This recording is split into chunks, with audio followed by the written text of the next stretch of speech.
Assalamualaikum warahmatullahi wabarakatuh. Selamat datang di video pembelajaran yang keempat.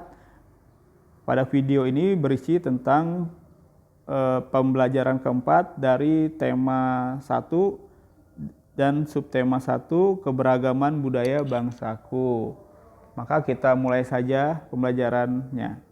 Nah, di sini terdapat bacaan tentang Tari Kipas Pakarena.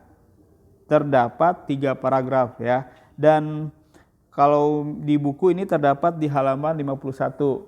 Nah, jadi tari Kipas Pakarena ini sama halnya dengan tarian Bungong Jempa yang merupakan tarian tradisional Indonesia. Hanya saja Bunga Jempa sendiri berasal dari Aceh, sedangkan tari Kipas Pakarena ini berasal dari Goa, Sulawesi Selatan.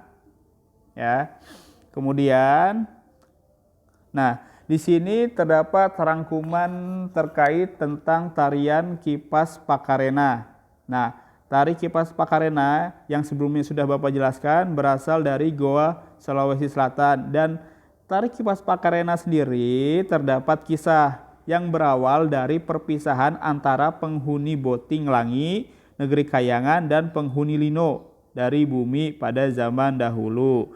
Konon sebelum berpisah, penghuni Boting Langi atau penghuni Kayangan sempat mengajarkan kepada penghuni Lino atau bumi cara menjalani hidup seperti bercocok tanam, beternak, dan berburu. Nah, itu adalah kisah dari tari Kipas Pakarena. Sedangkan tari Kipas Pakarena sendiri mempunyai makna. Nah, makna gerakan tari Kipas Pakarena seperti gerakan berputar searah jarum jam, melambangkan siklus hidup manusia. Jadi seperti itu adalah asal kisah dan makna dari gerakan tari Kipas Pakarena. Ya, jadi setiap tarian itu biasanya memiliki makna. Nah, setelah kalian tulis rangkuman ini dan memahami dari tentang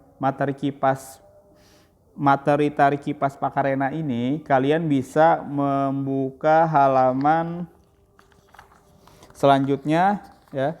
Itu di halaman 52 ini terdapat tugas seperti biasa, kalian disuruh mencari gagasan pokok dan gagasan pendukung ya. Tentunya di sini mungkin seiring terlalu seringnya kalian mengerjakan gagasan pokok dan pendukung ini membuat kalian semakin paham ya tentang cara membedakan di mana letak gagasan pokok dan pendukungnya ya. Kemudian kalau misalnya sudah selesai, kalian coba lihat di halaman 55. Nah, di sini Bapak mau tanya ya, benda apakah ini? Ya, pasti kalian mengetahui benda ini ya. Gak mungkin ya kalau misalnya ada yang jawab kipas angin, awas ya. Nah, jadi ini adalah yang namanya sapu lidi. Ya. Ini sapu lidi, fungsi dan kegunaannya untuk apa? Ya, untuk menyapu halaman. Dan sapu lidi ini terdiri atas lidi yang jumlahnya banyak sekali. Nah, coba ya. Nah, di sini terdapat 1 buah lidi dan 1 lidi. Nah, kalau misalnya kalian melakukan percobaan di rumah ya, antara 1 buah lidi dengan lidi ya, sapu lidi yang jumlahnya banyak, yang manakah yang lebih mudah untuk dipatahkan?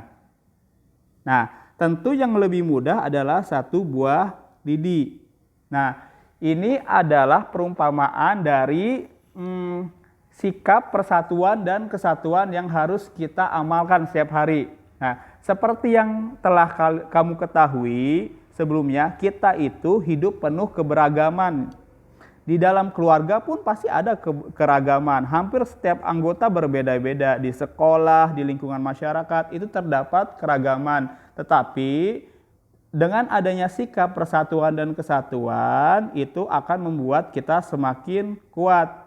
Sama halnya dengan om-om yang memakai baju warna-warni ini ya, memakai baju warna-warni ketat ini. Kalau misalnya kalian lihat di TV ya, mereka ini selalu menang kan lawan monster yang jahat ya, lawan kejahatan. dia selalu menang karena mereka mempunyai sikap persatuan dan kesatuan.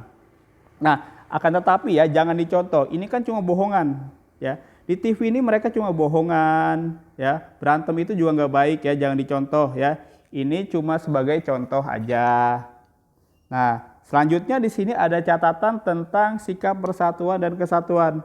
Dan sikap persatuan dan kesatuan adalah sikap yang harus dimiliki oleh anak bangsa. Sikap bersatu adalah berkumpulnya individu menjadi satu tanpa memandang ras, suku, agama, warna kulit, dan keturunan yang mencapai tujuan tertentu. Ya, jadi walaupun mereka mempunyai agama, ras, dan suku yang berbeda, agar kita semakin kuat harus memiliki sikap persatuan dan kesatuan. Ya. Nah, kalau sudah paham ya, di sini kalian bisa buka di halaman 56. Di sini terdapat tugas, ayo kita temukan contoh-contoh lain sikap persatuan dan kesatuan. Di sini ada tabel kotak ya. Kalian isi, yang ini kalian isi dengan sikap yang menunjukkan sikap persatuan. Kalian bisa cari ya. Dan sedangkan yang sebelahnya ini adalah sebaliknya, sikap yang tidak menunjukkan persatuan dan kesatuan. Kalau sudah selesai yang kotak ini, di bawahnya juga terdapat 2 soal. Menurutmu apa yang akan terjadi jika kita memiliki sikap persatuan dan kesatuan? Ayo apa? Ya. Kemudian yang kedua, apa yang akan terjadi jika kita tidak memiliki sikap persatuan dan kesatuan? Ya, pasti kalian paham itu. Ya, jadi itu adalah materi tentang persatuan dan kesatuan. Ya, jadi mungkin pada pembelajaran 4 sekian ya dari Bapak. Apabila mempunyai kesulitan silakan menanyakan pada orang yang lebih paham ya. Mungkin itu aja ya. Assalamualaikum warahmatullahi wabarakatuh.